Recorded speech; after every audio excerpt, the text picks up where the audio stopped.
un passeport en 2016 et ce passeport démontre le 18 mai 2016 nabimaki na ville ya Kinshasa, nabimaki na Congo oyo cachet ya immigration na biso na njili ya DGM nabima le 18 mai 2016 na yo kozonga na Kinshasa le 25 février 2017 cachet yangoyo na yo kozonga na Kinshasa le 25 février 2017.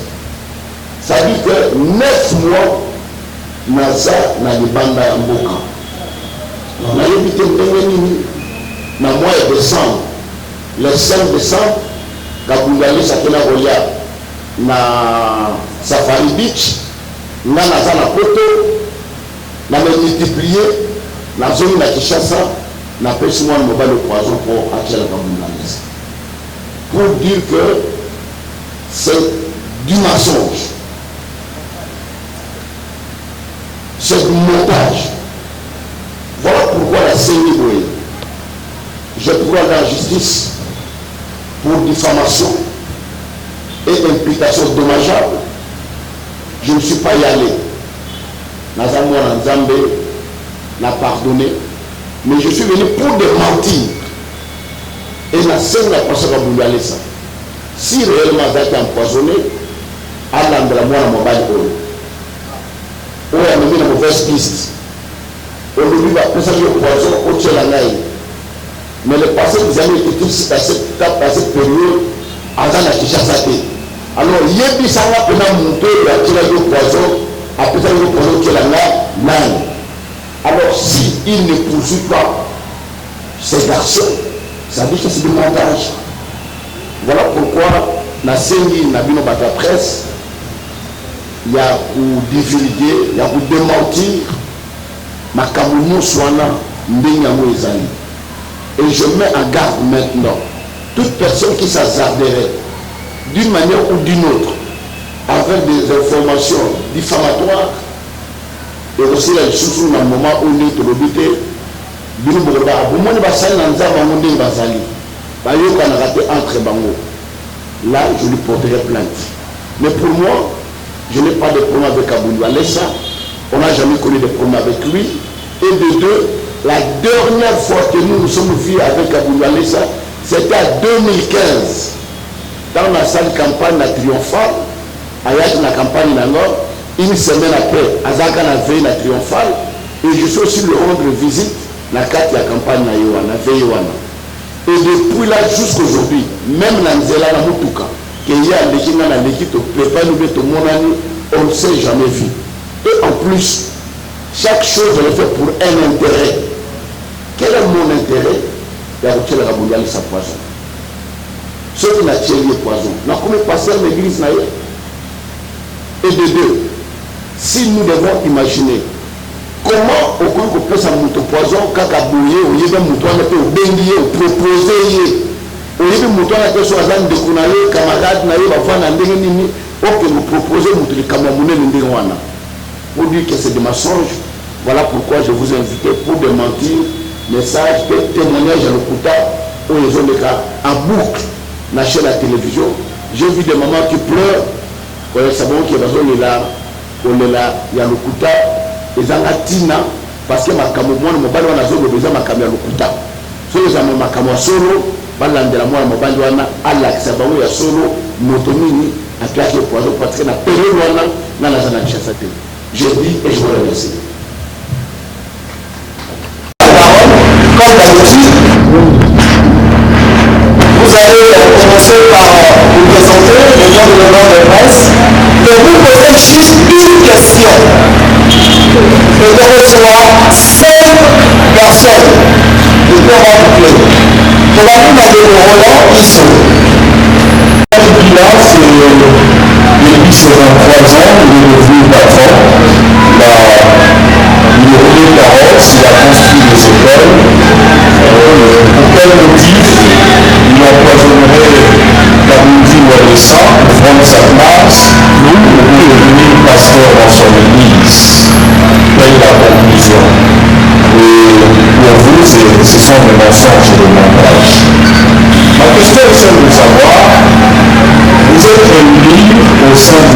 conseil. Donc vraiment, le bien nous a appelés pour nous informer de la situation qui n'est pas sérieuse. Nous le connaissons, Kaboul Doualiza, c'est un grand monteur. Du côté montage, le fait, il a fait avec un des journalistes, pasteur Didier Mayemba. Il a été même suspendu par l'accord Léopold Motombo. Il a fait même avec l'équipe de Mandégué, nous avons connu la guerre. Il a fait plusieurs fois, et aujourd'hui il s'est vertu par rapport à ça, c'est Kizami National. Vous, en tant que pasteur, vous ne voyez pas que Dieu est en train de terminer d'abord l'image de l'Église, disons l'Église dans son ensemble, et quelles sont les mesures de l'Église à vie de cette histoire de montage qui sont devenues reproductives, pour que soit vous suspendez Kaboul Doualiza, pour que soit vous le dénoncez une fois pour toutes, que ces genres de montage s'arrêtent. Merci.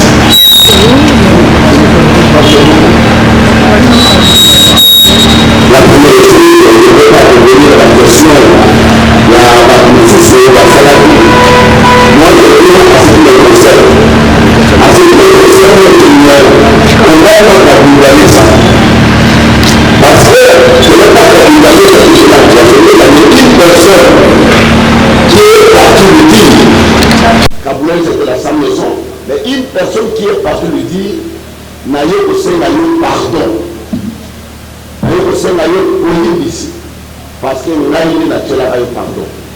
Je pense que la réaction de Boulali c'est une réaction normale, le col parce que nous avons fait ça na date, na esika.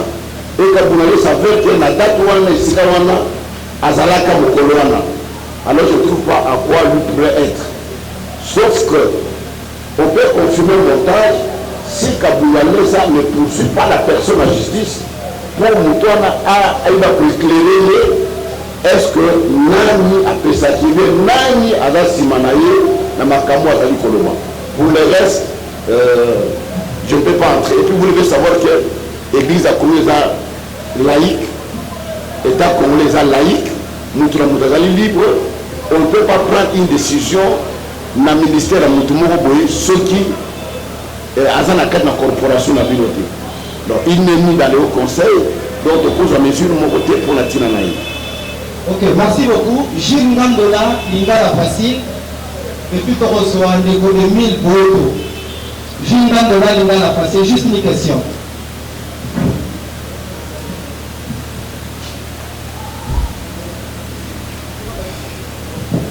Bonjour évangéliste. Bonjour. Voilà, j'ai une petite question. Moi, voilà, rapidement, parce que vous avez facile. Nayoki, intervention dans la milieu de la vie à Mokebi. Ceux qui ont dit par amour depuis Banda, comme l'a dit mon estimé confrère Roland, et Banda Kala. Oh, Kizamina, Aboyi, président Kisekedi.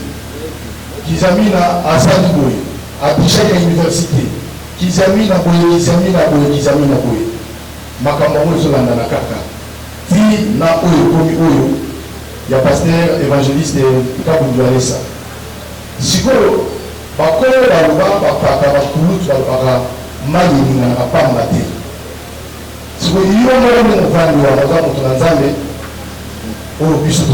un peu ça fait des années.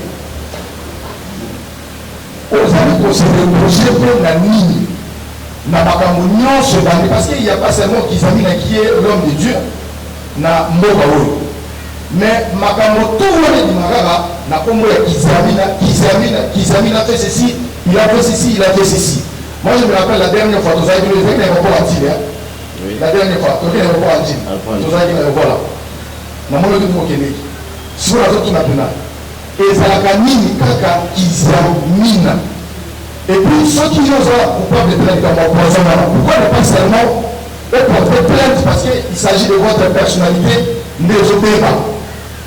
Parce que au limite, ça oui, c'est bien bon, mais au continue, au limite, ça va petit peu loin. Merci. Merci. Merci, tu as posé des questions.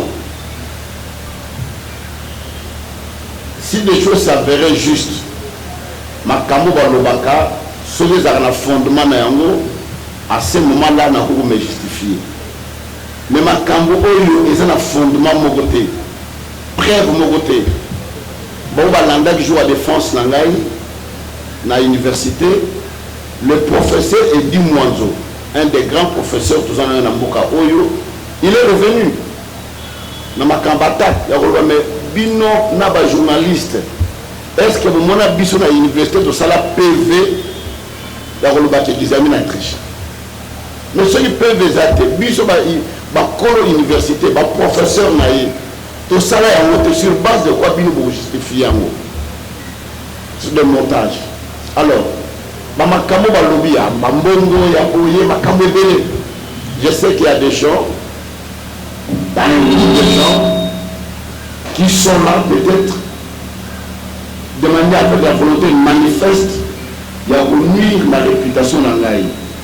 Pourquoi quand ils aiment le bazar, comme ils quittent ça, ça va bien, ça va bien, il y a des gens qui cherchent à ternir mon image.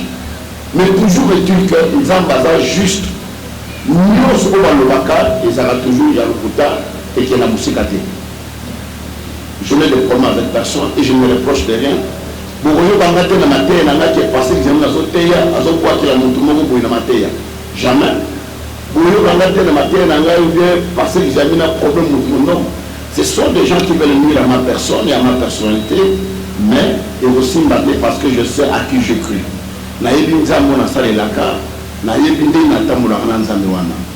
Et question de Souka, pourquoi on a porté plainte? Je n'ai pas porté plainte pour une seule chose, le pardon est une puissance qui libère. Ce qui, pour la prochaine fois, et continuer, là j'irai. Parce que vous avez la bataille, vous avez la média, la bino loba. Alors moi, je vais passer dans l'eau, j'ai passé le son, on a fourni dans le tribunal, le lieu qu'on passait, ils amènent la pakala. Alors pour comprendre, pas si on a senti dans mon thème en arabe. Nous devons ressentir la montée. Je suis père de famille, j'ai une grande responsabilité, j'ai un grand ministère, au dernier image à mon et ça facilité. Mais à tout cela, que Dieu le pardonne, il a ma juste. Voilà tout ce que je peux répondre. Donc, merci beaucoup, Émile RTP. Une question. Merci. Bonjour et bonjour. C'est mon travail pour le caméra. Okay. Je crois que la présentation était déjà faite, mais la question est celle de savoir aujourd'hui, évangéliste, après vous avoir suivi religieusement. Lorsque je vois ce chapelet de machination concocté à votre intention, le bien-aimé qui m'a précédé l'a dit tout à l'heure, palais du peuple, en tant que député national, vous n'avez pas dit ce que vous reprochez, mais ça vous a collé dans la peau jusqu'aujourd'hui. Et pas mal d'exemples que je suis en train de survoler qui ne sont pas du tout intéressants. Mais ma question, c'est de savoir. Parce qu'il y a un proverbe qui dit qui veut noyer son chien l'accuse de rage. Tout ce que nous voyons, c'est la partie visible de l'iceberg. Mais la base, vous êtes un homme sensé. Que tâche la base? Et à cette question, j'adjoins une question pour savoir, au niveau du Haut Conseil, il y a quand même des intelligences assez équilibrées. Comment vous faites pour que finalement ces genres d'histoires ne se répètent plus? Le RC aujourd'hui est limité, mais au niveau du HCR, qu'est-ce que vous faites? Parce qu'aujourd'hui, il y a un fait, et demain, on va retrouver encore un autre fait. Quelle tâche la base? Ça, c'est la partie visible. Vous êtes censé, évangéliste. Bon, je pense que notre Église souffre. L'Église de réveil souffre d'une maladie, de manque de formation. Un des 4 matins, quelqu'un se réveille, se proclame pasteur, bishop, archibishop, archipape, ainsi de suite. Et toutes ces choses font que tout le temps, le Seigneur l'a mis. Ceci n'a plus d'aller que l'État a mis pour réguler vraiment fonctionnement, organiser le fonctionnement de l'église de réveil dans le cadre de parce que nous sommes en train de partir des mal en pis. Voilà pourquoi la seule chose c'est ça. Et au niveau du Haut Conseil, l'église nous a dans le cadre du Haut Conseil. Tu ne peux pas sanctionner quelqu'un qui ne fait pas membre de votre corporation. Ou sanctionner en se référant à quel article de votre statut dans lequel il ne se retrouve pas. D'où nous devons faire un effort de réguler l'église dans le sud. Merci. Ok, s'il vous plaît, aux amis, soyons explicites. Allons tout droit à la question. Nadine Nasono, info Lingala. Et puis, tu reçois Bernadette RPGA, tu as un mois sans le malamou, et puis on va boucler. Nadine Nasono, info Lingala. Nalamdi Malubanayo. Pour le bien du cœur. Dernière fois, on a qui na évangéliste Kabou Alessa, et dans la 2015, donc il a fait la campagne. Depuis maintenant, on a pour moi. Quel tour moi ensuite? On a mis, nous avons fait une entente. Au bien à la tête, et nous comment contribution pour tout ça, awa, attends mon ami de la maman, c'était que bien à la carte pour moi. Allez, au bien à la côté à la boue. Moi, quand de mon côté, ça qui n'a fait, on le lélo et ça qui va monter pour mon compte et puis la pasteur Baza et Bélé pour la nuit bague de temps à Kakaï. Merci. La première des choses, on le bague, dans un cadre de l'occupation, l'organisation, au moment qui est au cours de 2015, en 2016, on a sali 9 mois na poto. On a sali qui a été dans Zongi. Nazaki pris na kat na musala et tant on a travaillé na zone isusu et na yuko vana moi moketa on a bandé na zone isusu université mais na comme vana moi ta mingi awa na kat na mboka mais ba passer de repéter tout na raté mutramuta na musala na ye ce ministère ezali ou bien que exercer au Kenya on doit bien ici bien sur le pakala mais tout na ba réunion par sur réunion ezali ya ba corporation na biso ndenge ezali. Les gens n'ont c'est un pasteur que je connais, on a rendu naïveté, et de deux, ce n'est pas Kabungale qui m'a dit de l'avoir empoisonné. Là, vous devez savoir, Kabungale, c'est un moutalobé qui a tiré les poisons. Montonde à qui vous y bisaye, mais pasteur qui amène la personne à poison à Salanini, n'a tiré là. Donc Kabungale, c'est là, il n'est plus pour rien. Hier, aïe, Obimisa pas si naïe.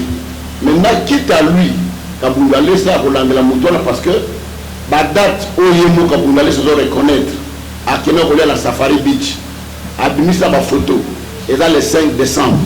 Nous ne pas au Ndimaké, et là qui n'a mois de décembre. Le mois de décembre, on a la Kishasate. Pendant le mois de mai, 10 février, on a lundi, on a la Kishasate. Alors, quitte à y avoir la Moutouana, aïe, Bamoutoupenga, Solo, et Zanani. Alors, rien de mots réalité, voilà, je pense que tout ce que je peux répondre. Pourquoi tu pensez qu'ils aiment là, je ne sais pas. Je ne sais pas, depuis un certain moment, il y a ça la campagne, il y a ça mais il y a campagne coûte combien. Voilà pourquoi il y a ça la campagne. Au cours de la campagne, la stade était dans moins de $300,000. Au salaire monté. Ce qu'on a médias, la publicité, au salaire d'affiches, au jour où le stade, l'instrument, le panneau, la banderole, au laisse à l'intercesseur, mine, ma camoutou, moins de 300,000 na Kinshasa au la campagne dans le stade. Et pendant que moi je m'engage à faire des campagnes dans le stade, les autres étaient en train de construire. Les lobbies nous sont dans les médias. Dans les Batonga, ils amènent la Tongate, au Monité, il y a tiré la Kalabanga. Mais ils oublient que j'ai beaucoup dépensé, j'ai beaucoup investi dans 4 évangélisations. Maintenant, la tiré la campagne n'a pas de retour. Mais les gens me critiquent pour la Nini, à la campagne. Non. Voilà, je pense que je n'ai pas de plan avec quelqu'un, je suis serré avec moi-même. Ok, merci. Donc, grâce, Sango Malabu, Bernadette RPGA. Bonjour, pasteur. Bonjour. Je ne savais pas. Merci. En fait, je suis grâce au tour de la télévision Sango Malabu. La question est celle-ci.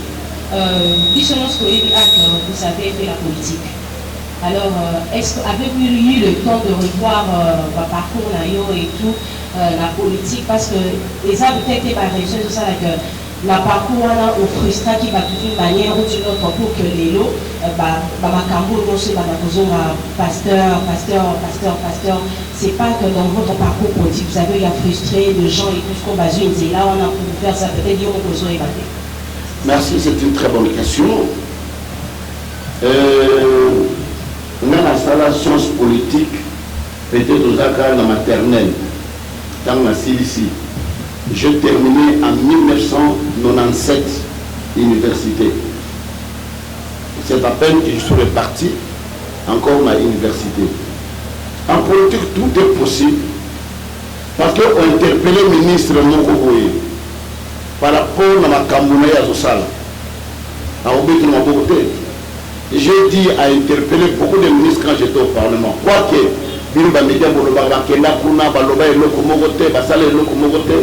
mais si vous prenez vos amis dans le YouTube, beaucoup de monde a une intervention dans le Parlement, et le ministre est interpellé pour je ne sais pas.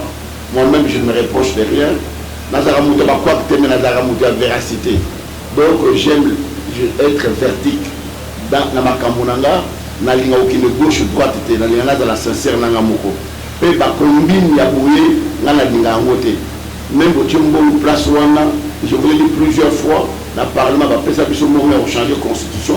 Tous les députés ont pu avoir cet argent. J'étais le seul à Bouyambouan. Parce qu'il avait voté non, parce que vous étiez dans la salle ce jour-là. Qui est passé, ils avaient laissé les deux pour dire non, et il a refusé même des primes qu'on leur a accordées. Voilà, je n'ai pas de problème avec quelqu'un. Merci. RTGA. Merci beaucoup, évangéliste, bonjour. Bonjour. J'aimerais bien que votre réponse soit en français, parce que c'est oui. un journal télévisé. Merci. Moi, je voulais juste savoir la vie de l'Église, votre lecture par rapport à l'Église corps du Christ aujourd'hui. Alors là, j'aimerais bien savoir, est-ce que l'Église du Congo aujourd'hui est politisée ou bien elle est toujours apolitique? Parce que moi, j'ai tenu une émission avec l'évangéliste Sonny Kafuta, qui a même déclaré que lorsqu'il a pris position par rapport à Bonsar Malonda. Et vous avez même eu à dire que Sonny Kafuta n'engageait pas toutes les églises et il ne pouvait pas engager les églises dans cette discussion-là. Alors j'aimerais bien savoir, aujourd'hui l'église du Congo, elle est toujours apolitique ou elle est politisée? Merci. Merci de me poser une question qui a été l'objet de mon travail de licence. En 1997, mon travail était sur la politisation de l'administration et ses conséquences en République démocratique du Congo. Vous devez savoir une chose, qu'à chaque fois une institution est politisée, elle est détruite. Aujourd'hui, je ne saurais pas vous dire que l'église est politisée, parce que moi-même, mon église n'est pas politisée. Je suis ici dans cette église, je fais la politique, et vous verrez que je ne parle jamais de la politique dans mon église, même dans mes prédications. Si je dois faire la politique en dehors de l'église, c'est certain que les hommes politiques sont comme des caméléons. Au moment des élections, vous les verrez, ils vont se faire des frères en Christ. Ils viennent dans nos églises pour avoir des voix. Et il y a certains pasteurs qui sont des larbins, qui essayent de s'éclipser pour avoir quoi que ce soit et arriver à politiser l'église. Mais en réalité, l'église est en politique, ne peut pas être politisée. Les gens de l'église peuvent faire la politique, mais l'église elle-même ne fait pas la politique. Voilà ce que je peux répondre sur celle-là. Ok, merci. Jean Mouyamba, quel boule? Évangéliste, bonjour. Bonjour. Nauti Bolanda, Madame Outi Boloba Awabia. Au l'activité passeport qui est la date où il va dobi qui est au Soudanais, Genoana, au Taki, na Kinshasa. Question d'engagement à Boyeba, est-ce que passeport pour la piscine à presse, pour l'activation on fait pas un débonabino où il va tout un na évangéliste à Bouloualessa. Et que nous on a la coupe de pan à Bango, on a eu dans une nation il y a 2 jours passés. Et si oui, réaction à Bango, la carte, il y a structure à Bino, il a une négative à gérer à faire. Merci. Je pense que dans le niveau de la structure, on a bissou, qui vont gérer, ce qui n'a c'est pour dénoncer l'insistance de Ndekouana. Peu Ndekoumousous dans la réaction de YouTube. Ah, le Kouta wana makama le Kouta, et ça quand ils ont mis la Kouta commis, à Kofutango, ce qui était banane, ne peut pas Kofutango. Banane n'a pas foutu le parce que leur papa est juste. La preuve est là. Preuve est nous devons réfuter à nous. Mais je m'imagine un peu, devinez que la période dans la ville à Kinshasa. Devinez que là, dans la passeport, témoigner que dans la carte. Mais quelqu'un qui te parle en face à te regarder dans les yeux, qui te dit parce qu'ils amènent au Rwanda na tes alliés. Là na yebio malam, na zamwa na euro, na kola na euro, na yebio. Yo to perdre na poisson wana na tchala kabulu alesa. Et donc passeport et demi qui est na date bango bazo pesa, et za la passer kabulu alesa, et za la ndoko za ko confirmer na date wana, ça fait 9 mois na za na ndoko té. Na za li banda mboka passeport yango. Vous pouvez prendre une photo pour dire que les alliés un faux témoignage. Et pour un témoignage de la sur la télévision, parce que le frère qui a témoigné a menti. Il n'a pas dit la vérité. Voilà, nous allons prendre l'avant-dernière question. John Fonda, Magic TV. Bonjour, bonjour. Voilà, merci beaucoup pour l'opportunité de Sibiso pour un tour de sauver qui n'a pas anticipé. Vous signez à Matambo le Bissike au pays. Au final, il est évangéliste. Là, nous avons un avocat à nous douter, nous avons un sentiment.